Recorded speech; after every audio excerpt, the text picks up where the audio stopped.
নমস্কার বন্ধুরা, প্রেরণা বাংলা মোটিভেশন চ্যানেলের একটি নতুন পর্বে সবাইকে জানাই সাদর আমন্ত্রণ। ঠাকুর মা ও স্বামীজির চরণে আভূমি লুণ্ঠিত প্রণাম জানিয়ে আমাদের প্রতিদিনের পথ চলা, প্রতিদিনের জীবনের সব সমস্যার সমাধানই মেলে ঠাকুর মা ও স্বামীজির ভাব ও আদর্শে। তাদের অমৃতবাণীর স্পর্শেই সেজে ওঠে আমাদের চ্যানেলের প্রত্যেকটি ভিডিও। তাই ভিডিওর শেষ পর্যন্ত থাকার অনুরোধ রইল। আশা করি শেষ পর্যন্ত থাকলে আপনাদের ভালো লাগবে। আত্মকেন্দ্রিক মানসিকতা বর্তমান সময়ের একটা প্রধান সমস্যা। আমার সংসার, আমার সন্তান, আমরা একা থাকবো, ভালো থাকবো, এই মানসিকতার জন্যই যৌথ পরিবার ক্রমশ অদৃশ্য হয়ে যাচ্ছে। কারণ ভাগ করতে নারাজ, শেয়ারিং এর প্রশ্ন এলেই যত বিপত্তি। আমি আর আমার, এটা একটা ক্ষুদ্র চক্র। সন্তান যখন বড় হয়ে সংসারী হয়, তখন তার সেই ক্ষুদ্র বেষ্টনীতে স্থান হয় না বৃদ্ধ মা বাবার, এবং তারই পরিণামে বর্তমান সময় গড়ে উঠেছে বহু বৃদ্ধাশ্রম। মা একা একাধিক সন্তান প্রতিপালন করতে পারলেও একাধিক সন্তানের পৃথক পৃথক বেষ্টনীতে বৃদ্ধ মা বাবা হয় ব্রাত্য। অশক্ত শরীরে স্মৃতি রোমন্থন করে মনের কষ্টকে তারা মনেই চেপে রাখেন, কারণ এছাড়া তখন আর তাদের কাছে কোনো উপায় থাকে না। কিন্তু এই সমস্যার কি কোনো সমাধান নেই? কিভাবে জীবনে চললে জীবনের শেষ অধ্যায়ে এই কষ্ট থেকে তারা মুক্তি পেতে পারেন? বা সত্যিই কি মুক্তি পাওয়া সম্ভব? উত্তরে বলা যায়, নিশ্চয়ই সম্ভব। তবে তা একদিনের বিষয় নয়। জীবনে এমন ভাবে চলতে হবে যার মধ্যে দিয়ে ধীরে ধীরে মানসিক শক্তি ক্রমশ বৃদ্ধি পাবে। এই চলা হলো স্বাধীনভাবে চলা। স্বাধীনতা অর্থে সাধারণত আমরা বুঝি সামাজিক স্বাধীনতা, রাজনৈতিক স্বাধীনতা আর আর্থিক স্বাধীনতা। কিন্তু স্বামী বিবেকানন্দ এই সমস্ত কিছুর ওপরে উঠে আর এক ধরনের স্বাধীনতার কথা আমাদের বলে গেছেন। তা হলো আধ্যাত্মিক স্বাধীনতা বা মুক্তি। কবিগুরুর ভাষায়, এই আকাশে আমার মুক্তি আলোয় আলোয়। এই আলো কিসের আলো? এই আলো আনন্দের আলো। এই আনন্দ বোঝানোর জন্য একটি গল্প এখন আপনাদের সাথে শেয়ার করে নিলাম। পাঠশালায় পণ্ডিত মশাই সুবলকে জিজ্ঞাসা করলেন, সুবল, স্বাধীনতা মানে কি? সুবল উত্তর দিল, নিজের অধীনতা, মানে আমি নিজে যা খুশি করব, তারই অধিকার। তখন পণ্ডিত মশাই একে একে ক্লাসের সকলকে জিজ্ঞাসা করলেন, স্বাধীনতার মানে কি? তোমরা কি কেউ বলতে পারবে? কিন্তু মাস্টারমশাই কোনো ছাত্রের থেকে কোনো সদুত্তর পেলেন না। অবশেষে মাস্টারমশাই নিজেই বললেন, সুবল, তুমি ঠিকই বলেছ। কথায় কথায় মানে করলে স্বাধীনতা মানে নিজের অধীনতাই বোঝায়। কিন্তু এই নিজের কথাটার বিশেষ একটা অর্থ আছে। তা কি জানো? নিজের বলতে ঠিক কি বোঝায়? ধরো তোমাকে দুটো আম দেওয়া হলো, একটা একটু নরম আর একটা ভালো, আর তোমাকে বলা হলো যে ওর মধ্যে একটা তুমি খাও। তাহলে কোনটা তুমি খাবে? নিশ্চয়ই ভালোটা খাবে। দেখো, পশুরাও চায় যে ভালো যেটা সেটা তার নিজের হোক। কিন্তু মানুষ তো পশুর চেয়ে অনেক বড়।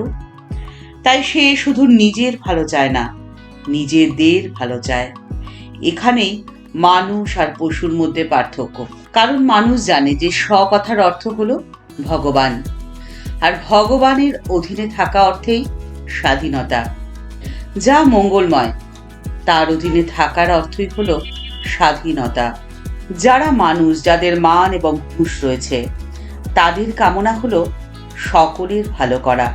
সকলের ভালো করার অধিকারকেই প্রকৃত স্বাধীনতা বলে, প্রকৃত মুক্তি বলে। আর প্রকৃত মুক্তিতেই মেলে প্রকৃত আনন্দ। পণ্ডিত মশাইয়ের কথা মন দিয়ে শুনলেও ঠিক বুঝতে পারল না। বাড়ি ফেরার পথে সুবল স্বাধীনতার কিছু একটা সহজ অর্থ খুঁজছিল। আর ঠিক সেদিনই সন্ধেবেলা সুবলের মা আত্মীয়ের বাড়ি যাবেন। তিনি সুবলকে বললেন, ভাড়ার ঘরে দুটি আম আছে, যদি খিদে পায় একটা নিতে, আর একটা তাদের আশ্রিত দূরসম্পর্কের আত্মীয় মাতৃহারা মনুকে দিতে। নির্দিষ্ট সময় সুবলের মা বের হয়ে গেলে কিছুক্ষণ পরে সুবলের খুব খিদে পেল। সুবল তখন ভাড়ার ঘরে গিয়ে দেখলো যে দুটো আম আছে বটে, কিন্তু একটা আম ভালো আর একটা আম একটু নরম। মনে পড়ল সুবলের পণ্ডিত মশাইয়ের কথা। ভালো আমটা সে মনুকে দিল, আর যে আমটা নরম সেটা সে নিজে খেলো। আর সঙ্গে সঙ্গে তার এক অদ্ভুত আনন্দ হলো মনের মধ্যে। সুবলের মন পরিতৃপ্তিতে ভরে উঠল। সুবল সঙ্গে সঙ্গে ছুটল পণ্ডিত মশাইয়ের কাছে। পণ্ডিত মশাই নিকটেই থাকেন। গিয়ে তাকে বললেন, পণ্ডিত মশাই, স্বাধীনতার আরেকটা মানে আমি খুঁজে পেয়েছি। যা করলে সত্যিকারের আনন্দ পাওয়া যায়, তাই করার অধিকারকেই স্বাধীনতা বলে।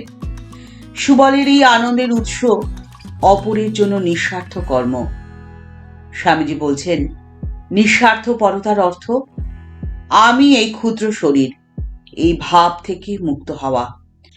যখন আমরা দেখতে পাই যে কোনো মানুষ ভালো কাজ করছে, পরোপকার করছে, তখন বুঝে নিতে হবে যে সেই মানুষটি আমি ও আমার এইরূপ ক্ষুদ্র বৃত্তের ভেতর থেকে বেরিয়ে আসতে চাইছে। সে ওই ক্ষুদ্র বৃত্তের ভেতরে আবদ্ধ থাকতে চায় না। এক অর্থে স্বাধীনতা যদি হয় আনন্দ প্রদায় নিঃস্বার্থ কর্ম করার অধিকার, অপরদিকে তাই হলো চরম মুক্তির অভিমুখে যাওয়ার পথ।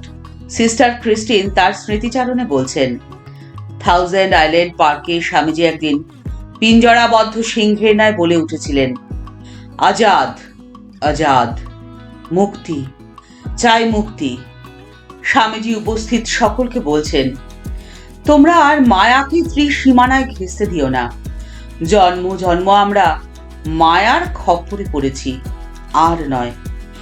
এবার আর আমরা কোনো মতেই ধরা দেব না। এই মায়ার খপ্পর থেকে সত্যিকারে নিজেদেরকে বার করে আনতে হবে, কারণ মায়ার বন্ধনই হলো সমস্ত দুঃখের কারণ। তাই জীবনের শুরু থেকেই সংসারের সব কাজ করুন ঈশ্বরের সংসার ভেবে। সন্তানের সব দায়িত্ব কর্তব্য পালন করুন ঈশ্বরের সেবা ভেবে। নিজেকে মায়ার বন্ধন থেকে মুক্ত করার জন্য করুন ঈশ্বরের উপাসনা। তখন আপনার বয়স যতই হোক না কেন, বয়স শুধু সংখ্যা ছাড়া আর কিছুই আপনার মনে হবে না। কারণ আপনার শরীরের বয়স তো বাড়তে পারে, কিন্তু মনের বয়স তা তো বাড়ে না। জাগতিক নিয়ম মেনে শরীর অশক্ত হতেই পারে, কিন্তু মন হবে শক্তিশালী। তাই পরিস্থিতি যেমনই আসুক না কেন, তাকে মোকাবিলা করা আপনার পক্ষে অনেক সহজ হয়ে যাবে। ঠাকুর মা ও স্বামীজির চরণে প্রণাম জানিয়ে আজকের পর্ব এই পর্যন্তই। দেখা হচ্ছে পরের পর্বে। ভিডিওটি যদি ভালো লেগে থাকে তাহলে তা শেয়ার করার অনুরোধ রইল। আর আমাদের চ্যানেলকে ভালোবেসে যারা আমাদের পরিবারের সদস্য হয়ে গেছেন তাদের জানাই অসংখ্য ধন্যবাদ, প্রণাম ও ভালোবাসা। আর যারা এখনো আমাদের চ্যানেলটি সাবস্ক্রাইব করেননি তাদের কাছে বিনীত অনুরোধ রইল আমাদের চ্যানেলটি সাবস্ক্রাইব করে বেল বাটনটা ক্লিক করে দিয়ে অল বাটনটাতে ক্লিক করে দেওয়ার জন্য। তাহলে এই চ্যানেলে ভিডিও আপলোড হওয়ার সাথে সাথেই আপনার কাছে নোটিফিকেশন চলে যাবে। সবাই ভালো থাকবেন, সুস্থ থাকবেন। নমস্কার।